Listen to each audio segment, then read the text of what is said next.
Welcome to Human Risk, a podcast dedicated to the understanding of human behaviour as a risk. Here's your host, Christian Hunt. Hello and welcome back to the Human Risk podcast. On this episode, I'm talking to someone whose job involves taking genuine risk. My guest is Nicole Smith-Ludvik, a professional skydiver. Last year, Nicole starred in two incredible advertisements for Emirates, the Dubai-based airline, which featured Nicole standing on top of the world's tallest building, the Burj Khalifa. If you've not seen the ads and you have an opportunity to pause the podcast and watch them beforehand, then I strongly recommend that you do so, because the conversation will make a lot more sense. If not, you can always watch them afterwards. You'll find links to both in the show notes, as well as links to behind-the-scenes footage. Just in case you can't watch them now, I'll give you a very quick summary. The first ad was launched in August 2021 and featured Nicole wearing an Emirates uniform holding some signs. The camera then pans out and we can see that she's on top of the Burj. It's absolutely stunning, and for anyone like me with normal risk tolerance, looks utterly terrifying. The second ad, launched in January 2022, replicated that stunt. Only this time, they took things to another level by also flying an Airbus 380 with Nicole's face on the side of it in the background. My friend and Human Risk podcast alumnus Dr. Roger Miles, there's a link to his appearance on the show in the show notes, suggested that it would be a good idea to get Nicole onto the podcast. Since Roger is one of the most insatiably inquisitive people I know, I thought this was an excellent idea. Because unlike most of us, Nicole's job involves taking real risk. So there's a lot that we can learn from that for the way in which we think about managing our own risk. And for those of you that work in the field, managing risk in your company. So with help from Roger and with the kind permission of Emirates, my thanks to both, Nicole and I were able to record this episode. In our discussion, I learned how Nicole came to be interested in skydiving, how she thinks about risk, what she does to manage it, and what appeals to her about a career that involves jumping out of planes. Of course, we explore the Emirates ads and learn how they came about, what went into filming them, and, world exclusive here, what Nicole would love to do if they ever film a third one. What you'll notice is that, perhaps unsurprisingly given the nature of her career, Nicole is passionate about what she does, and that means she's got some fascinating insights to share. So please enjoy, as I am absolutely certain you will, my discussion with Nicole Smith-Ludvik. Nicole, welcome to the Human Risk podcast. Thank you so much for having me on. I'm really excited to chat with you today. I'm thrilled to have you here. And look, I've got to start by asking you about your career. How does one get into your line of work? How does one get into the line of work of skydiving? I just fell into it. Very good. That's my only attempt at humor. Don't worry, I'm not, being a stand-up comedian, maybe one day in my future, but I'm still working on the delivery of those punchlines. I got into skydiving because it's something that I've literally always had a fascination for. I'll start from where I grew up. I grew up in the middle of nowhere, Northeast Georgia, United States of America, in a town called Cleveland, right in the foothills of the Appalachian Mountains. So I grew up in an environment that always allowed for adventure. And I lived nearby an airport. And, I got to watch these little sport aircraft and these small airplanes fly around all the time. And I always had this curiosity, what would it be like to jump out of one? Fast forward, life takes over, and I started going to university and started my corporate career. And that seed was just always there. And I was gifted with a skydive from my late husband back in 2007. I went and did a jump. And after some tragic things happened in my life, I decided to leave the comfort of my well-paying corporate job to pursue a life of professional skydiving. So that's the short of it. Wow. So you literally you'd seen this thing and were given the opportunity to have a go, and you were like, I love this. I love this. I love that. I guess what could for some people be a hobby, you just went, I want to do this. This is my career. Yeah, for sure. It's really difficult to explain what skydiving does to you emotionally whenever you go for a jump. Like, let me explain to you. Let me tell you about the very first jump I did. When I got to the drop zone, I was so nervous. I don't know. I really don't even remember how the gift came. Like, it was for my birthday. But anyway, When I got to the drop zone, I was so incredibly nervous. And the more nervous I get, the more clammed up I am. So it was very difficult for me to talk.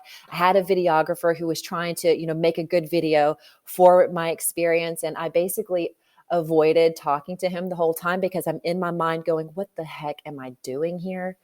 And then, I got on the airplane and we started our ride up to altitude. And about halfway, the videographer gets in my face again. And he's trying to, he goes, you're halfway up. How do you feel? I'm like, man, I feel great. And that's about all I had. And literally, I was crapping myself. I was just so scared about what I was about to do. And then I get to the door of the airplane. And by the way, at that point, you realize you've never been in an airplane with a door open. It's horrifying. I'm really thankful that I was, far enough back in the airplane where I wasn't, I was far enough away to watch people go, but not close enough to feel like I was going to fall out of it before I was supposed to. But when I got to the door, they tell you not to grab the bar. I grabbed the bar. And then I put my hands in the harness, and you're trying to remember all the directions that you've been given. Okay, keep my hand in my harness, put my head back on my instructor's shoulder, and arch and smile and try not to, have an accident of some sort. So I don't do any of the things that I was told to do. And as we're getting out of the airplane, the instructor, they give you a ready, set, go count. So it was ready, set, and on set, they just went, which was probably the best thing that could have happened because I might have tried to stay inside the airplane otherwise. And anyway, whenever I got out of the airplane, it was one of the most incredible, crazy, peaceful, blissful, exhilarating, liberating experiences I've ever had in my entire life. And, I realized like how much of my spirit needed to have that type of adventure in my present day.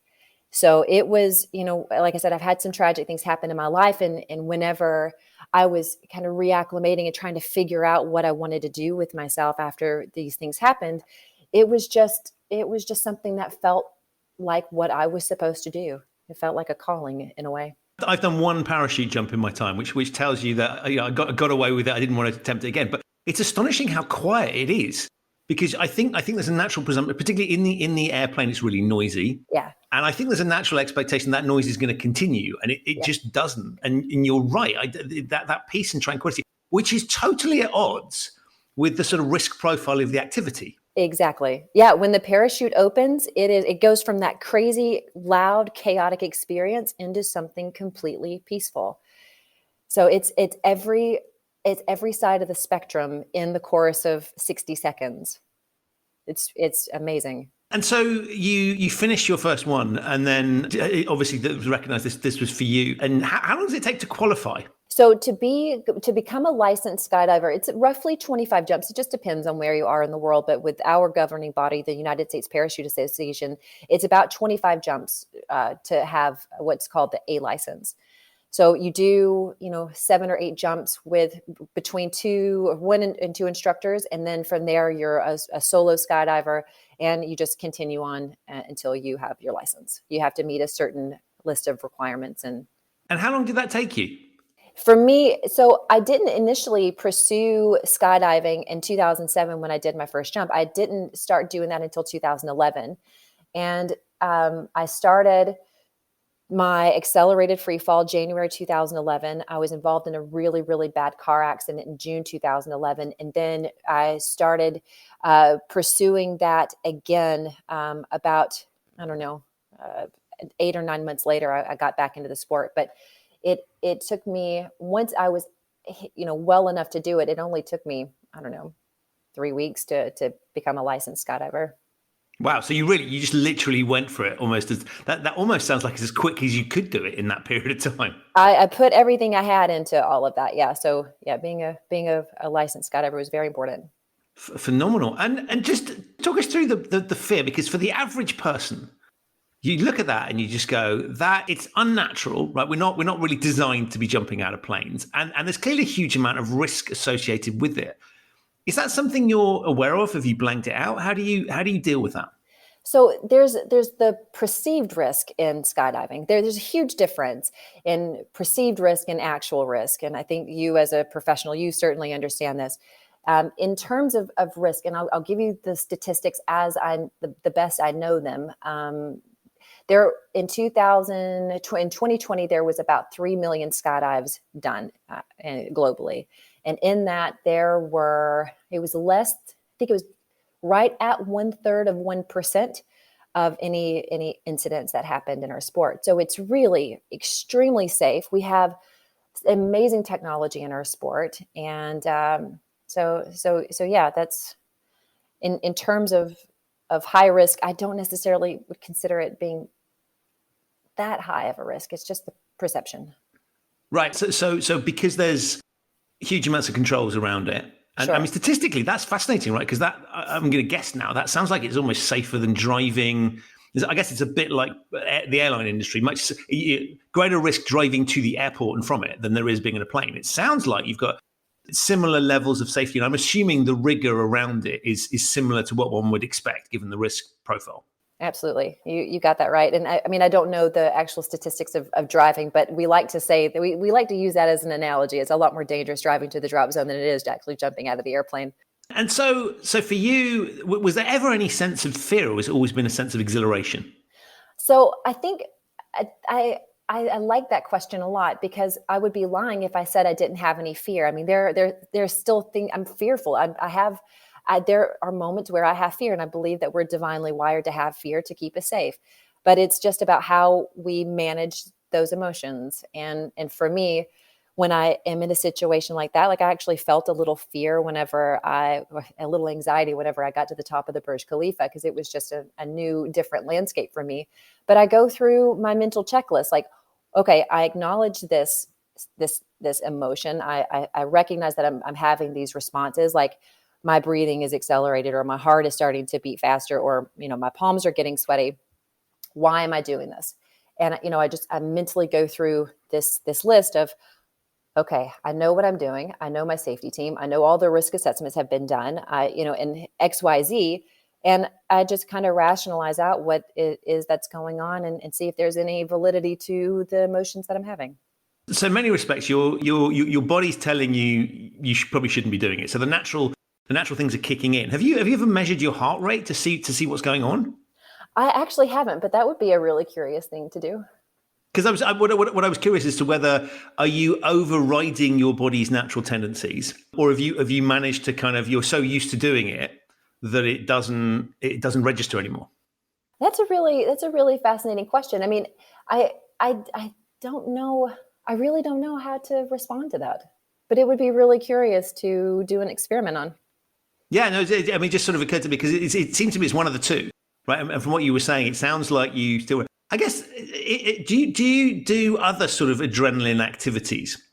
I do other adrenaline activities. I like to drive entirely too fast. I like to scuba dive, and scuba diving is really interesting. Confront with fear for me, believe it or not.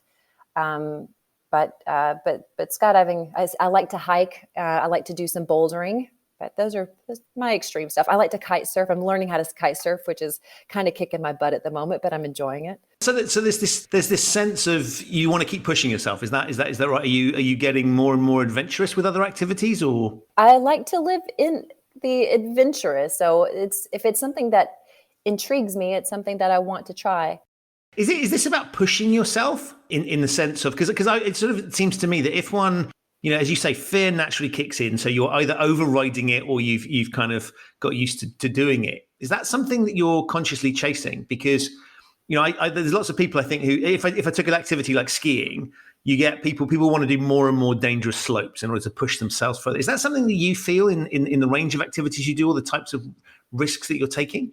That's a really interesting question. And I don't see myself as the one who is going to go push myself to do something that might get me in a tricky situation. So, let me make this a tangible explanation. So in skydiving, we have a lot of different disciplines. We have canopy piloting disciplines. One thing is called swooping, and it's where experienced skydivers fly very, very small parachutes very fast towards the ground, and there are competitions for it. And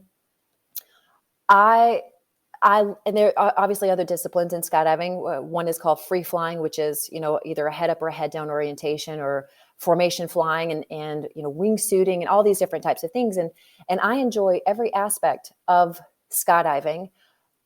However, I'm not the type of person that is inclined to do the swooping aspect of things, because for me, that's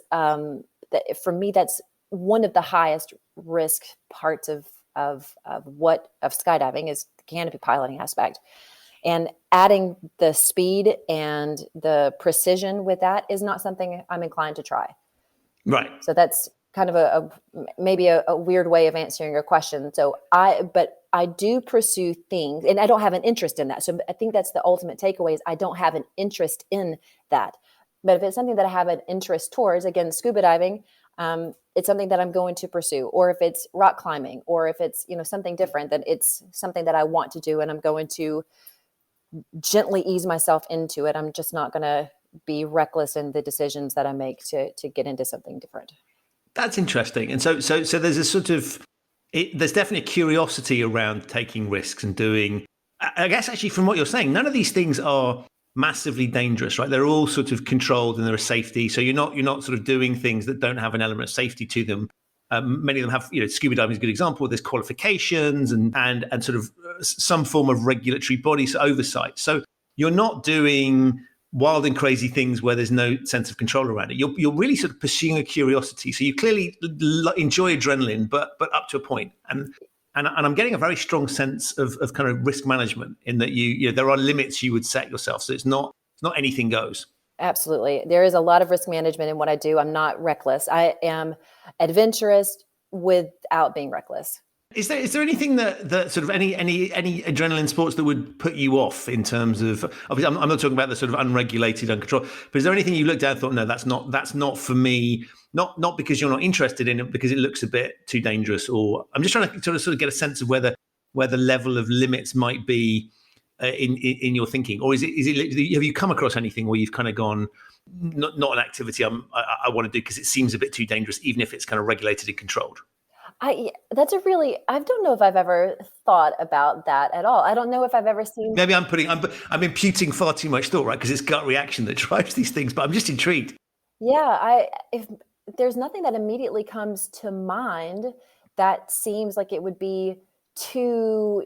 I mean, I wouldn't go like free soloing, for instance. You would not catch me free soloing. That for me, no. So because there's such the risk reward in that for me it's not high enough. But anything like, I don't know. I don't know if there's anything that's mainstream that would seem too dangerous for me. I don't know. That's a really great question. I don't know how to answer that. I think I would. No, it's fascinating. I mean, there may not be an answer. It's sort of, yeah. It's. I guess I'm trying to sort of build a kind of, I guess, like a flow chart or something of like what you would or wouldn't do. And I guess it's hard because that's quantifying an emotional response to things. Sure. And do you find that you need to keep doing more and more of it? Because is it sort of addictive in that sense? I just find it something that I'm passionate about. So I don't know, would I call it an addiction? Maybe. I mean, if I haven't been skydiving for a while, then maybe I feel like a piece of me is missing, and I always feel at home whenever I'm back in the sky. But am I addicted to that emotion? I'm addicted to things that I'm passionate about.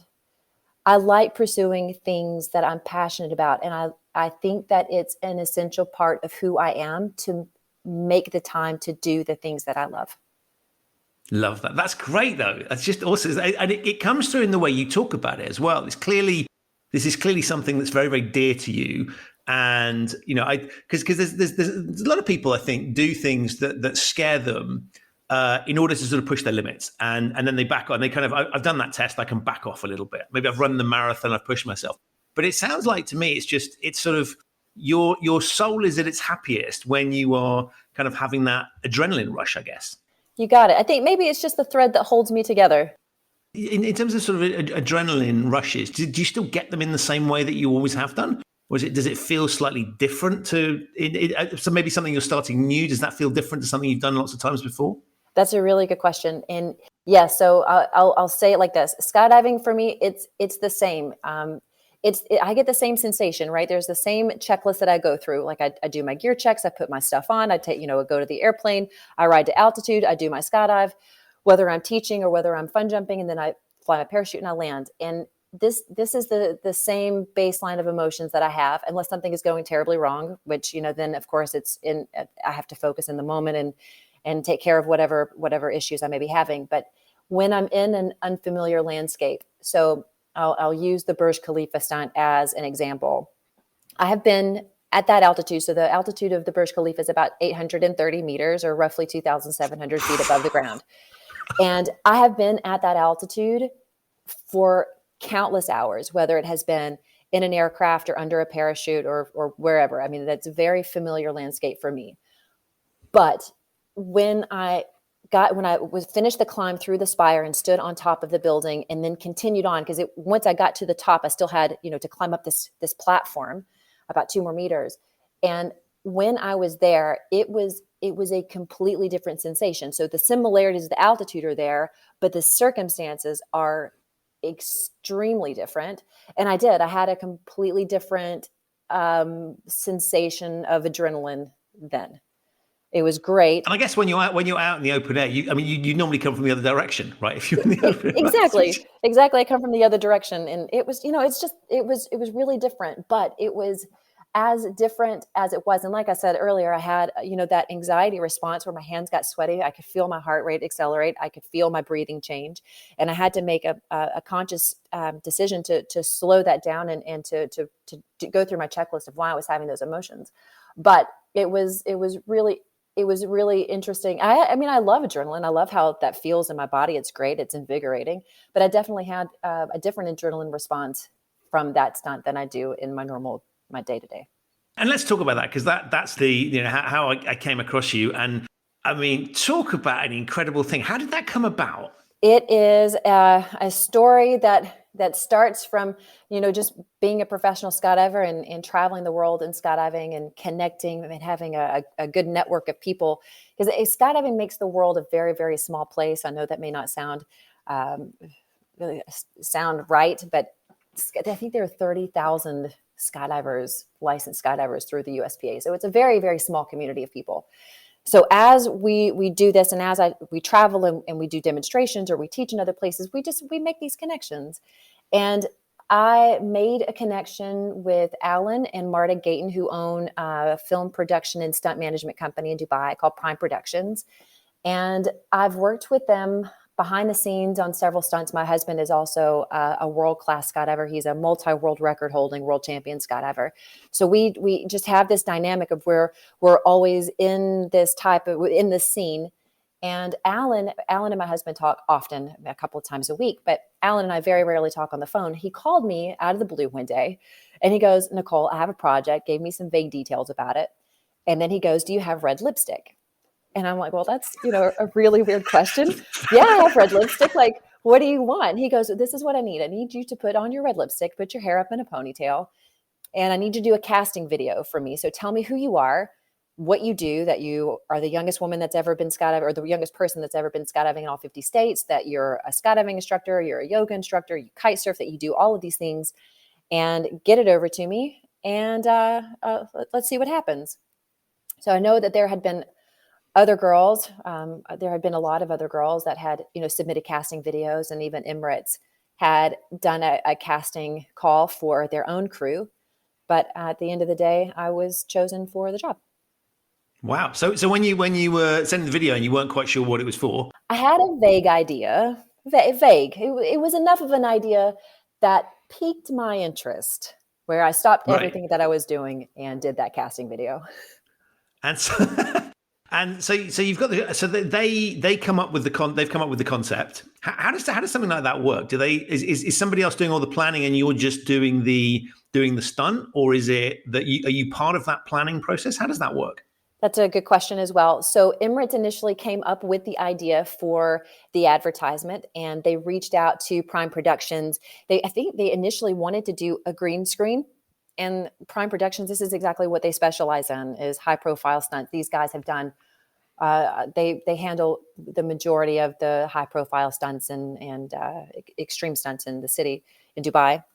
So they presented with me what the stunt was actually going to be.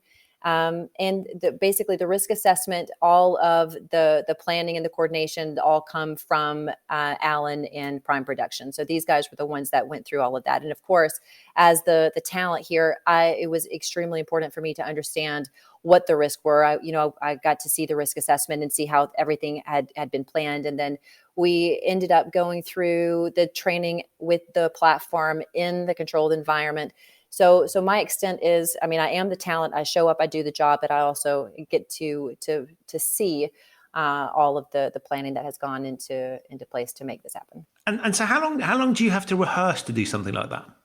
We had several days of rehearsal. One, and the main part of it was just being familiar with the platform itself and understanding where my body was going to be in space whenever I was there, and climbing it and getting up onto the platform, and then being familiar with the equipment that I was using. And so, are you rehearsing in a sort of, I'll use a crude term, simulator, or have you been up there? Was the first time you went up there for the stunt, or were you up there before, or how did that work? The first time I was on the platform was in a warehouse in a controlled environment. Like I said, getting myself familiar with that, but it was game day. The day we shot was the day I was on the platform. There wasn't a day I was on the platform before. Wow. Yeah. So you're going through these rehearsals, and the bit that amazed me was sort of, you're not just standing there, you're doing something. Yeah. And holding those cards. That my initial reaction was like, there's the serious potential of dropping this stuff. And so this is more involving props is more than just you, right? So that's presumably quite a key part of the rehearsal. Sure. The props, we had 2 cards. That's all there was. And we had them tethered with a fishing line. So in case I did drop one or one did blow away, then it wasn't going anywhere. But it was really thin cardboard. So I don't think that would have posed much of a risk, which probably just blown off into the desert somewhere. So that, and I had, in terms of my uniform, like I had the hat, and the scarf, and that was the extent of the things that could possibly blow away. But I had enough hairspray on my hair where I don't think anything was going anywhere. As a matter of fact, had anybody gotten near me with an open flame, I might be bald. So, so you've done the rehearsals, and then what are you thinking in the morning? Because as I understand, it's quite an early start, right, to get the right light in that condition. What time were you starting, and how did that feel on the day? Oof, it was a really early start time. I forget what time the start time was on the first one, but the second stunt call time was at midnight. And so we showed up for that, and then hair and makeup took a while, and then we did the climb. We were at the top of the spire on the second stunt an hour before sunrise. And we were kind of waiting on the winds to die down a bit. But yeah, it's super, super early call time. And how are you preparing yourself in the same way that you prepare for your skydives, or is there a different kind of mental process that you go through? It's relatively the same mental process, getting ready and the prep, the climb to the top. So this is where it's different. There was a lot more physical endurance required to climb up to the top of the Burj Khalifa than it would be for me to put my skydiving gear on and hop in an airplane. Right. So there was, that aspect. And that was, one of the more challenging parts of what we did. That stunt was climbing to the top, and climbing to the top without sweating my makeup off was probably the most challenging out of all of it, because there wasn't going to be a makeup artist up there to touch me up. And there's, because you'd have to find a skydiving. Yeah, you're interesting. Yeah. And so is it? You obviously there's no elevator at that level. You're literally climbing upstairs, presumably where ordinarily it would be maintenance crew and that sort of thing going up there. Yeah, so the elevator goes to the 160th floor, and then from 160 to the top of the spire is inside a very narrow area, climbing up a ladder, and not the type of ladder like you would climb up, to fix something on the roof or to change a light bulb. This is the type of ladder rungs that would be on the side of a pole, like a light pole. So there are these really thin, narrow metal bars, basically, that I climbed, 200 meters straight up. Wow. So by the time you've got there, you've done some exercise. Done a little bit of exercise. Yep. Right, and then is there much room at the top? Do you sort of pop out? At what point do you sort of suddenly realise that you're outside in this at this great height? Because presumably there are no windows in this upper bit, so you're in the inside in artificial light, and then suddenly you pop out and you're in this incredible height. Yeah. So the space itself, by the way, this is worth mentioning. The space inside the spire is so incredibly narrow. I'm a very small frame woman. I'm tall. I'm 6 feet tall, but I'm very small, and and there wasn't even enough room for me to have like a camelback, like a small little backpack on my back, climbing up through the spire. Like Wow. it is extremely narrow, and when you get to the top, it is this little. It's like a manhole cover. It's a hatch that has to be opened. And then there's three of us up there, by the way. So it's one of the riggers, the safety manager, and me. The safety manager and the rigger went out before me. In this space, like I said, that's just the size of a manhole cover, a hatch, like a very, very small. So it's human Tetris to get the bodies out and to allow me to get out. And this, thank God I do yoga, because there was some splits that may have been involved in order to get my body, maybe pretzeling to get my body out. But once we were able to get out, the hatch has to close and, step back in. But yeah, that's how it all goes about. And then the space, when you look through the hatch, when you actually get out and you can, focus on the landscape around, it is truly spectacular. Because like I said, that altitude is very familiar for me, but not from the aspect of standing on top of a building. It was incredible.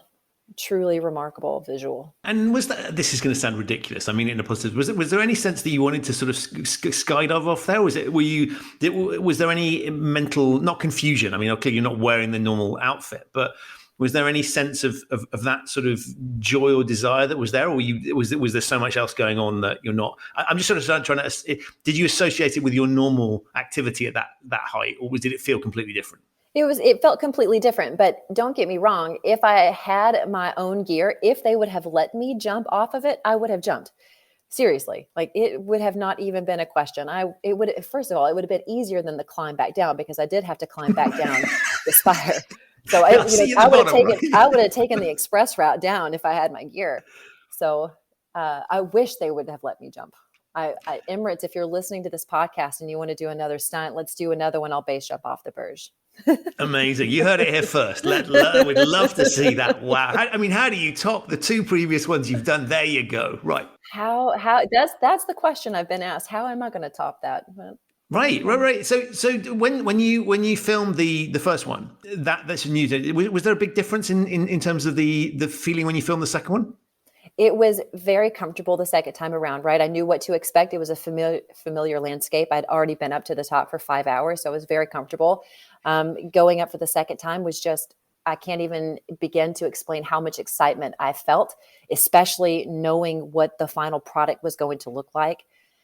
And so the second stunt involved 2 days of shooting, and they were a completely different production than the first time around, right? The first one was 1 day shot with a drone. The second day, the first stunt, and then the second stunt, the first day we shot with a helicopter. So standing on top of the Burj Khalifa and looking, I think they flew a Bell 212. So looking at this giant helicopter flying 50 feet or 75 feet or however far off the building it was just an inexplicable amount of excitement.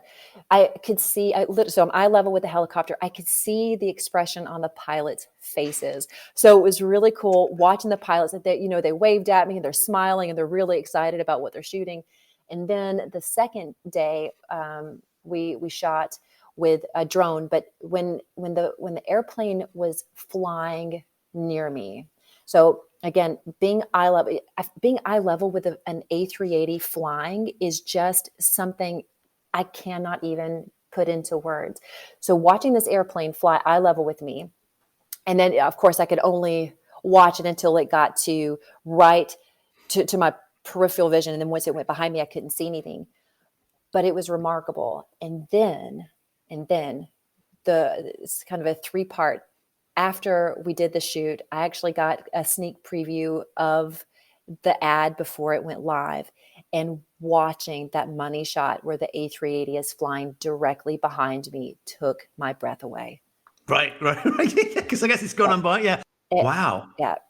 And obviously it looked a lot closer in the advertisement than how close it was. It was a half a mile away from me.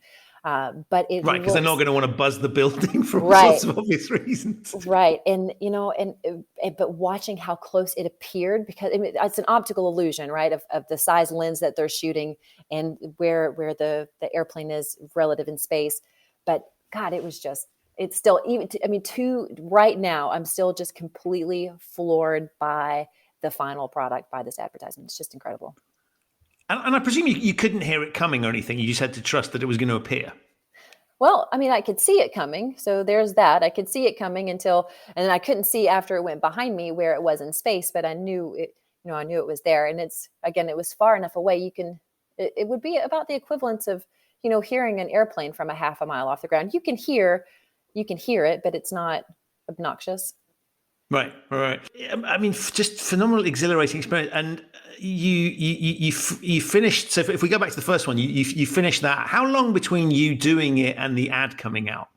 We shot that in October, I believe. So, and it came out in January. So it was a few months. It just literally hit the screens.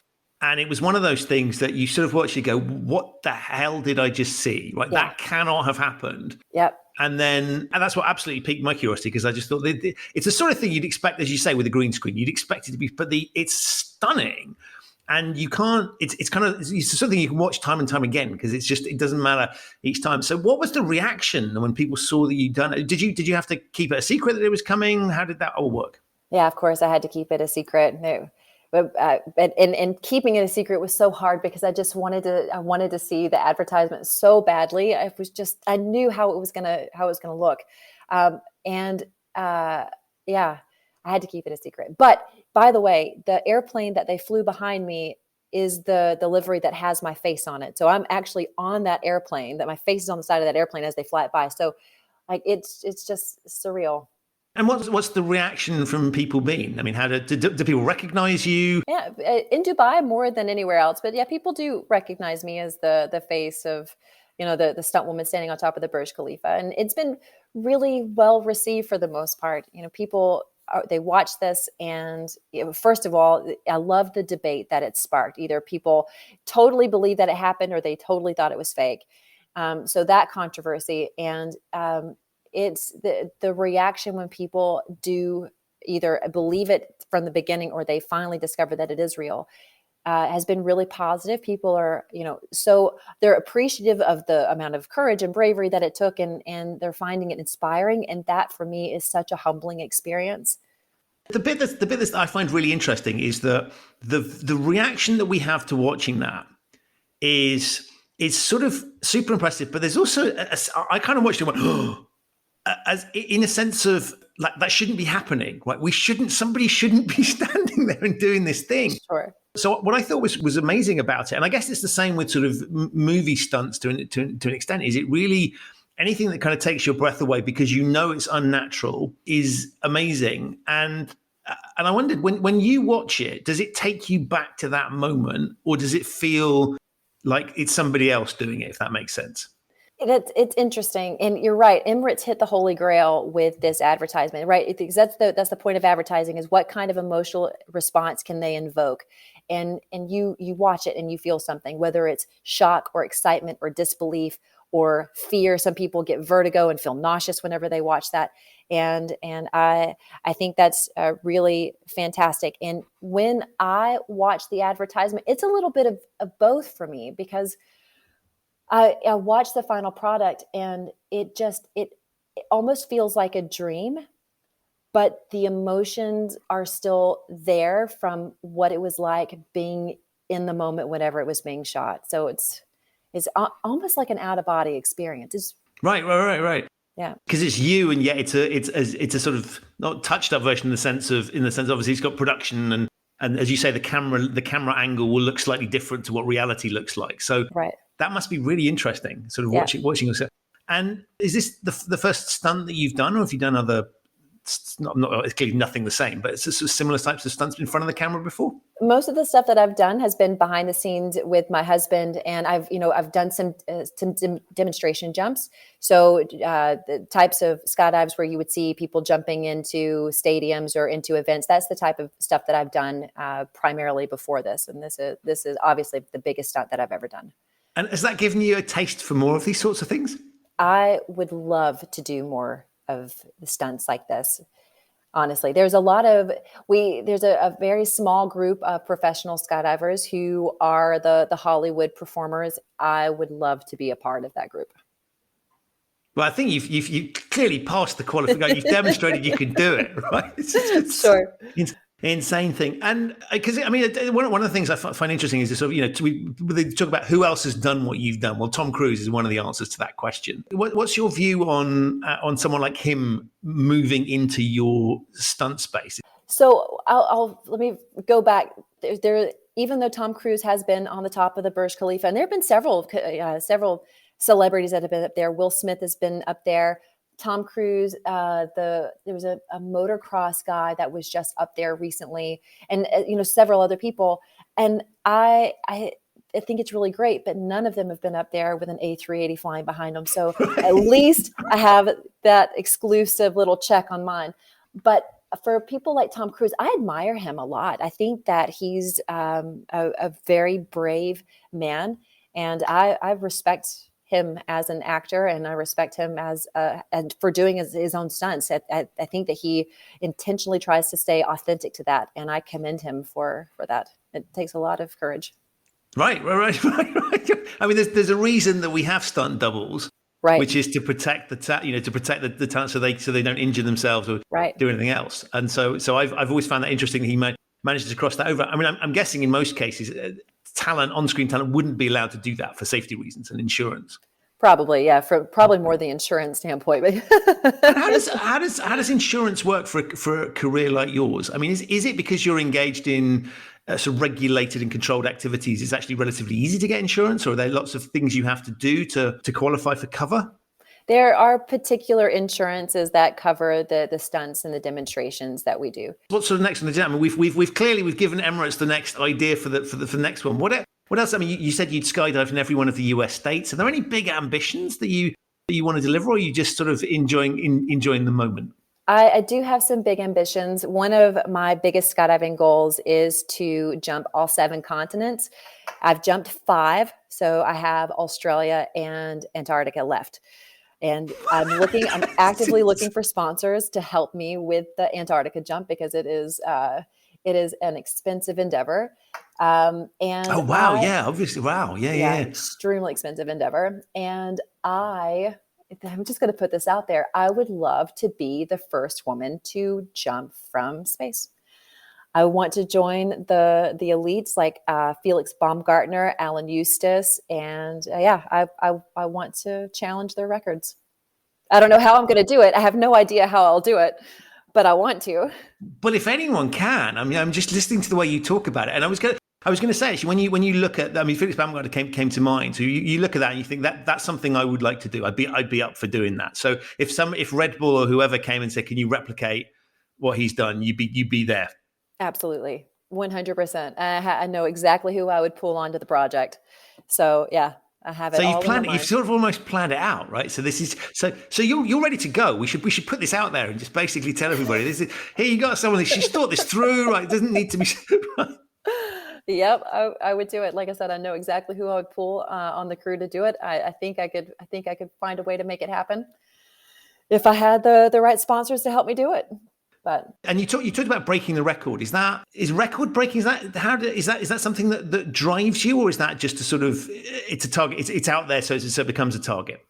It's just this is just out there, right? There's the only reason I think that people have done that, I mean, beyond their own curiosity, is to break the record. And for me, it would actually be more curiosity than anything. But the record would be a secondary accomplishment of it all. But I would love to see the curvature of the Earth from space, and then I would love to be able to break the sound barrier with my body. They've done that. There's only been 2 people that have done it, and that's Alan Eustace and Felix Baumgartner.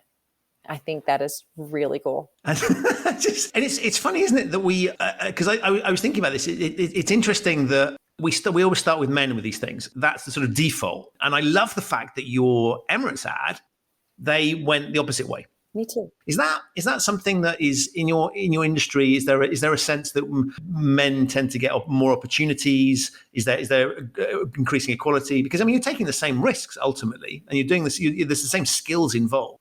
Is there a sort of a parity and equality in the industry, or is that still something that needs to be worked on? The landscape for women in skydiving is equal to the landscape for skydiving for men.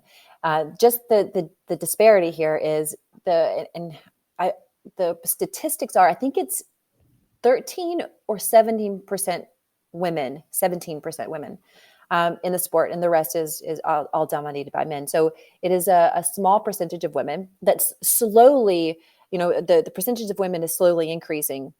But that's the only disconnect. So I guess statistically speaking, it would be more geared towards the higher percentage of the demographic, if that makes any sense.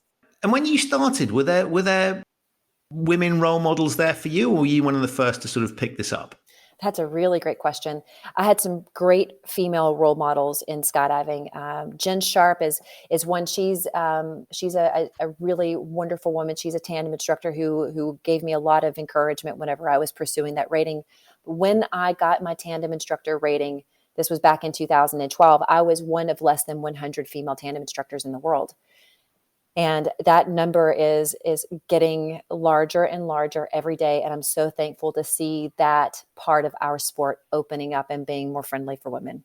I guess it's got all this legacy of the macho, but if there's no reason why women shouldn't be doing it. In fact, there may be some benefits, right? In terms of weight, in terms of sort of flexibility, and a ton of other things that I just think actually it's great that we can. And I love the fact that we're slowly shifting as a society where a young girl could watch what you're doing and dream. And I think that's an amazing thing. And if we look at sort of female astronauts coming through, I guess the ad in many respects, you've probably inspired some young girls somewhere to think about this as a career. And that's got to be a phenomenal thing. I hope so.